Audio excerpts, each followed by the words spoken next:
What's going on, you guys? My name is Danilo Sipovac. I'm a Classic Physique IFBB Pro. I'm one of Raw's newest athletes. Today I'm going to be taking you guys to a chest and shoulder workout, just giving you guys my cues, tips, and tricks for what I'm looking to do to grow my chest and shoulders to this off season. I'm actually full-blown reversing into an off season right now. So we're going to go build some big chests and some big old shoulders. So let's go.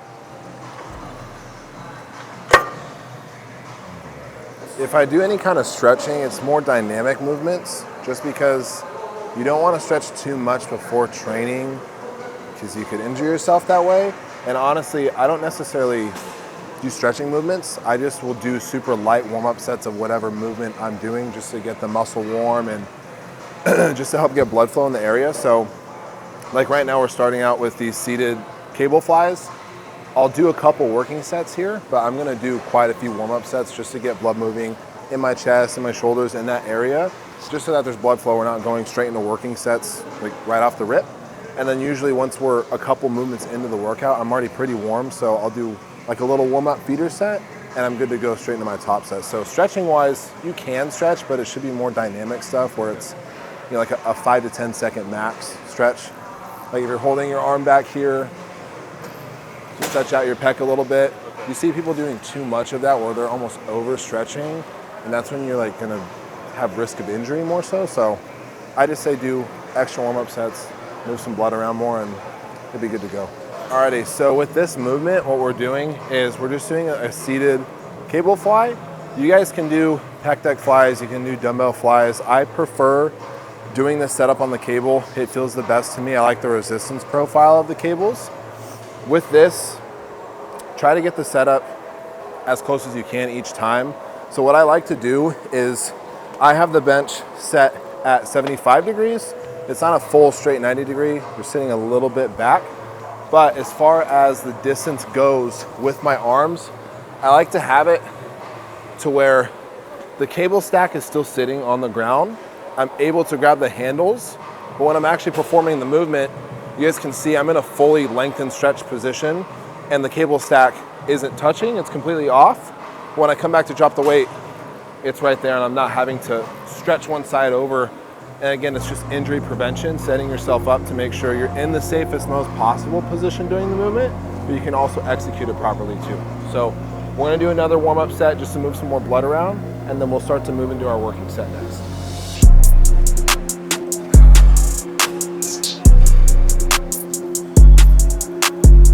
So we're gonna move into our working sets now, and a big thing I see people do when they're doing a fly is they try to act like they're hugging someone.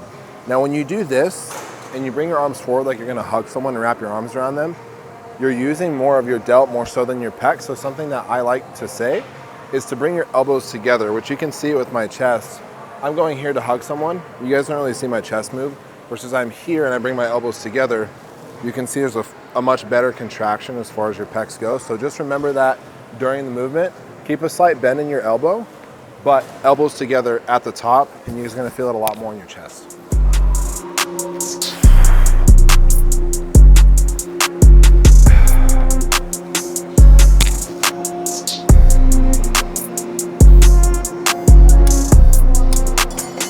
Do one more set, you guys. That was our second heavy set, and we're gonna do back off set now. So typically what I like to do is I'll do 1 to 2 top heavy sets, and this is also dependent on where I'm at, if I'm in a prep, if I'm in an off season, kind of my volume frequency with training. And this is also something you kind of develop over the years of just intuition wise. And for me, I almost always will do 2 heavy sets and then 1 back off set.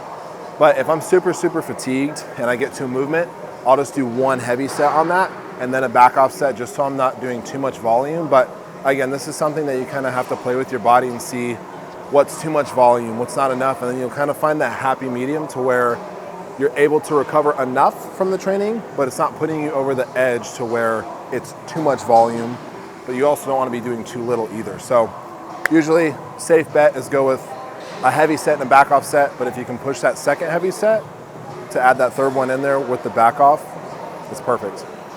Wasn't too confusing, was it? No. Okay. I feel like I over-explain myself sometimes.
So the next movement that we're going to a chest press now. Typically on my push days that I do, I like to go fly into a chest press, and I really only do 2 main chest movements right now. And then afterwards we'll move into shoulder press, lateral raises, finish with triceps. But as far as a pressing movement goes, I personally benefit a lot more from converging movements. If you guys don't know what a converging press is, take a Smith, like a Smith incline barbell, for example. You're in a fixed position the entire time. So when you're pressing, this is your path the whole time. It doesn't move, it stays parallel. Versus you have something like this Jim Lecco seated chest press. And with this, what the converging is, you're starting out a little bit wider, but as you're pressing up, your hands are moving in, which is in turn just going to help with that contraction at the top of the movement, especially if you have a hard time connecting with your chest, which I do. It's one of my main muscle groups I'm trying to grow. So anything converging, I benefit a lot from. I personally prefer these over just a standard barbell. Dumbbells are great too, because dumbbells, they converge, you know, they're free weights, so you have more motion to move them around. So give a converging press a try on your next push day and see if you like it more than just your standard barbell press.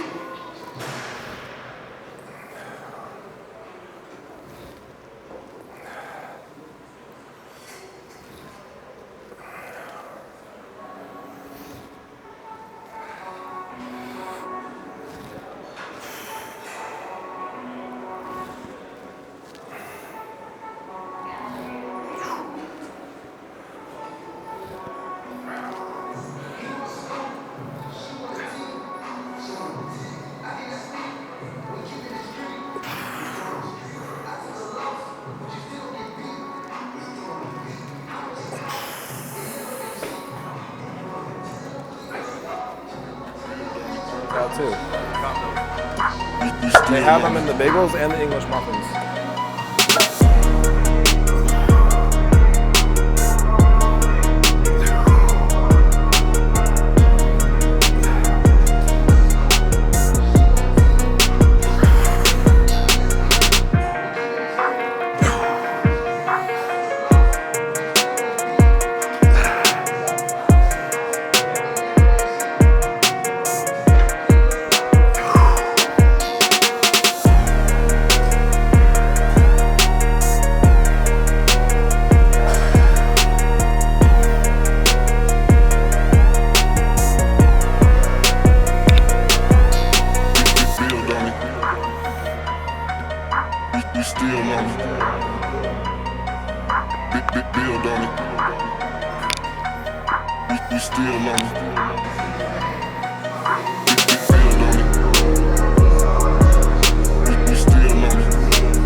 It's a hack so I don't sweat all over the bench. It's a hack so you don't have to clean it afterwards.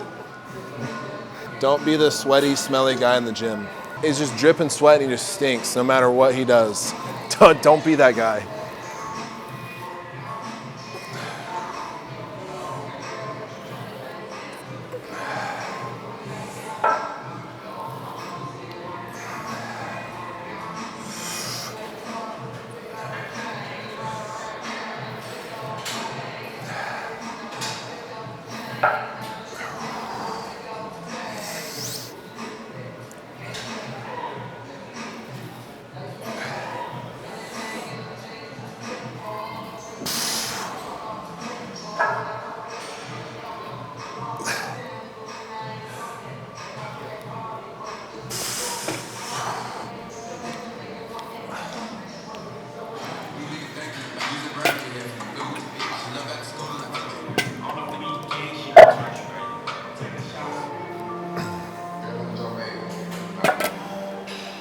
So guys, we're moving on to kind of like a shoulder-ish chest press now. So this typically is just like a standard shoulder press machine.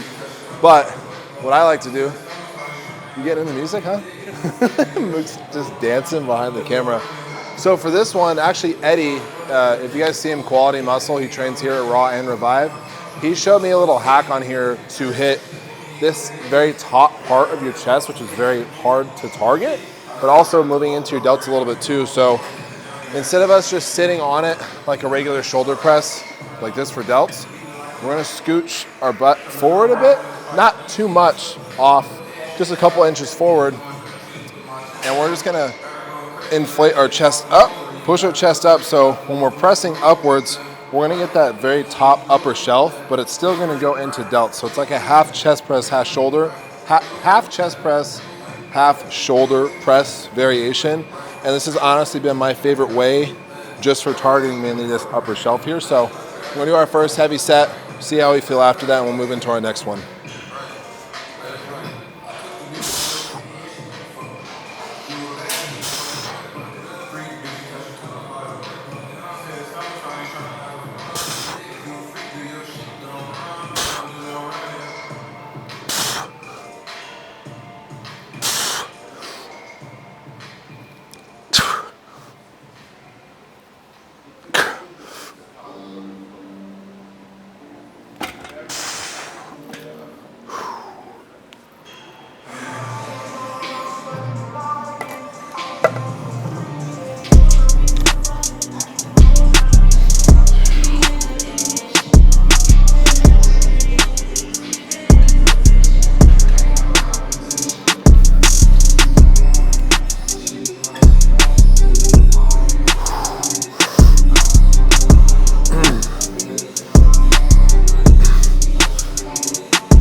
So next movement that we're doing, you guys, is we're moving on to a lateral raise. Same thing with these. You guys can do these on cable.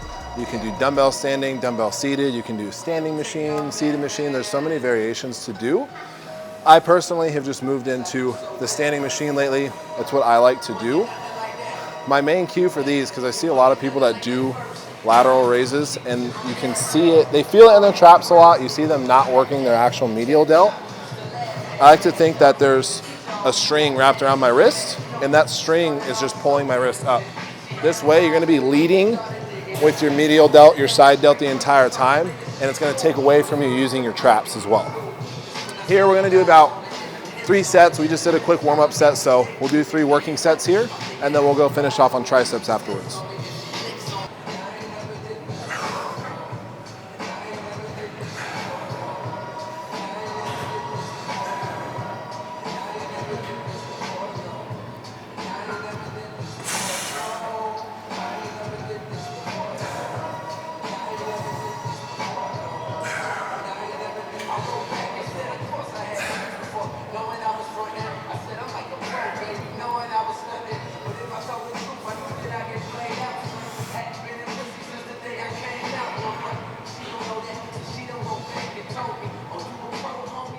Two is, you guys, is with training, especially if you're training by yourself, it's very hard to go past failure and not getting forced reps. So what I like to do, training by yourself or training with someone else, is utilizing partials.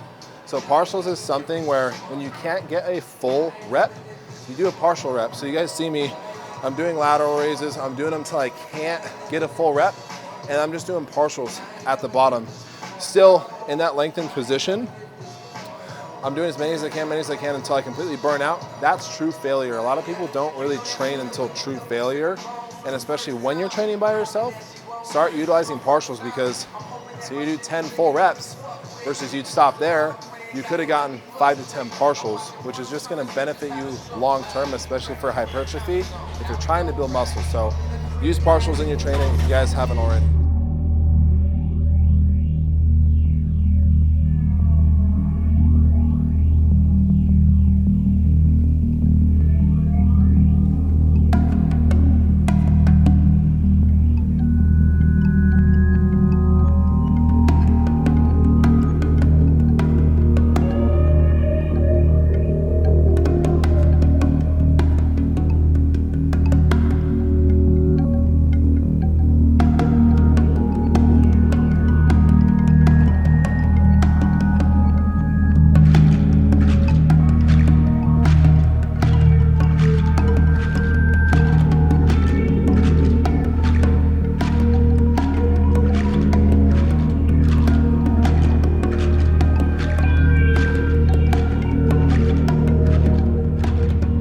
So we're moving on to the last bit of our push day. I just did 2 sets here on this Prime push down machine.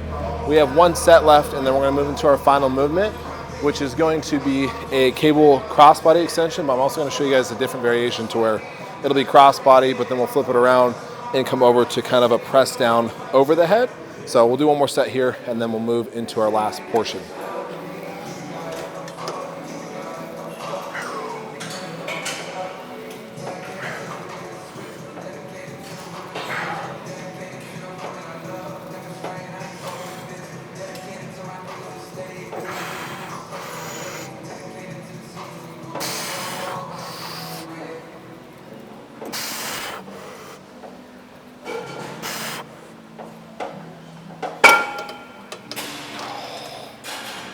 One thing too I like about the Prime pieces, you guys, is you can change the resistance profile here. So there's this little notch, and you can change it to be harder in the lengthened position, you can change it to be harder in the shortened, or you can just put it neutral to where it's pretty balanced throughout it. So if you have Prime pieces at your gym, that's how you use these. Again, lengthened, shortened, and then just neutral. It's the same strength curve throughout the entire thing. We're gonna move on to our final movement.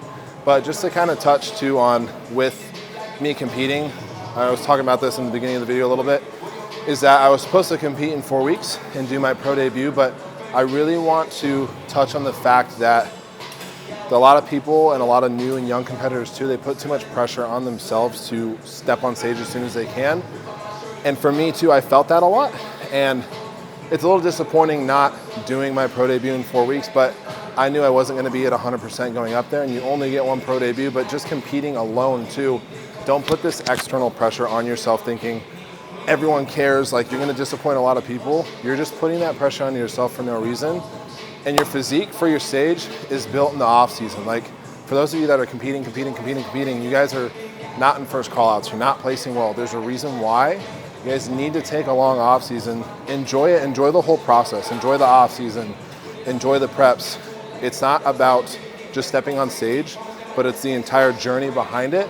And so this decision of me deciding to pull out of competing this year, it's a hard decision, but it's a smart decision in the end too, because it's also that delayed gratification to where I'll take this next year off, build my physique up even more to where when I do get on stage for my pro debut, I'm gonna be a lot happier and proud that I actually took the time and effort putting into my physique versus just trying to rush and get up there and do it. Because in the end, if you do that, you get up on stage and you're unhappy with your physique, you get second, third call outs, you're gonna be like, why did I waste all this time?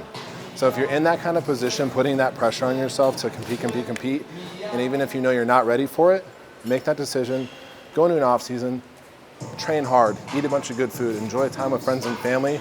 Don't miss out on those little things too in life. Bodybuilding, you guys, as you know, we do crazy things, right? But at the end of the day, it's just lifting weights. That's all it is. It's really not that serious. We have other things to do, family, friends, building healthy, good relationships. So don't put so much pressure on yourself. Enjoy life. Try to find that good balance. But enough ranting. We're gonna go to our last movement and then we'll touch up our push day. Just to touch on that last little bit of my little rant, you guys, was on longevity.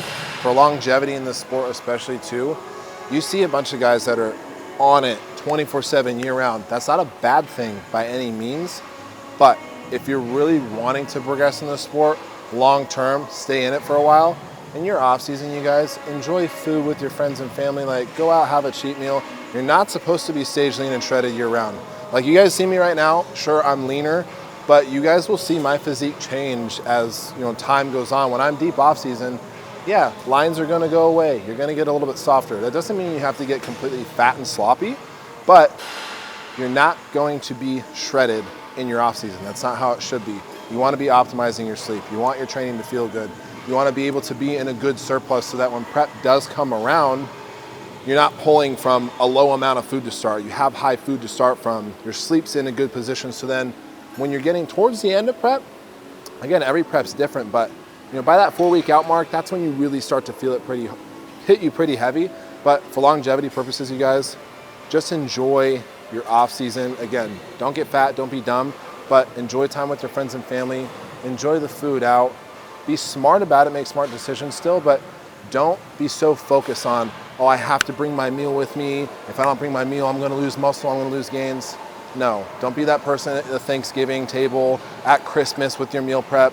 Enjoy time with your friends and family because those memories come and go. And after your competing career, you're gonna wish that you enjoyed those little moments looking back. So take it from me, from someone that's done that during the holidays versus now I don't because I choose to not compete during that time of the year. And trust me, it's a lot less stress, it's a lot more fun being able to really enjoy those moments, especially too, when you eventually have your own family and you have your own kids. You wanna enjoy those moments and not have your kid be like, oh, dad's eating chicken and rice on Christmas. Like, that's not gonna be me. That shouldn't be you guys either. Just take the time, enjoy it. There's a time and place for everything. Prep, absolutely, time and place for it. Off season, have some leniency. Give yourself the freedom to do that so that you can last a long time in the sport because burnout happens. I've burnt myself out before. It's not a fun place to be in, and that's gonna lead to a short career versus you having a lot longer in the sport.